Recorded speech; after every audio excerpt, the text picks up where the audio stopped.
I believe in one God, the Father Almighty, the maker of heaven and earth, of all things visible and invisible. I believe in one Lord Jesus Christ, the only begotten Son of God, born of the Father before all ages, God from God, light from light, true God from true God, begotten, not made, consubstantial with the Father.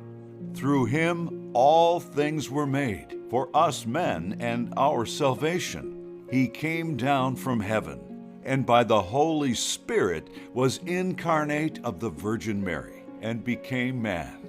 For our sake he was crucified under Pontius Pilate. He suffered death and was buried. He rose again on the third day, in accordance with the Scriptures.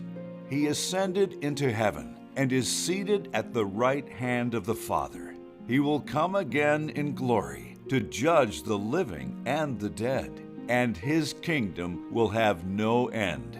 I believe in the Holy Spirit, the Lord, the giver of life, who proceeds from the Father and the Son, who with the Father and the Son is adored and glorified, who has spoken through the prophets. I believe in one holy, Catholic, and Apostolic Church. I confess one baptism for the forgiveness of sins, and I look forward to the resurrection of the dead and the life of the world to come. Amen.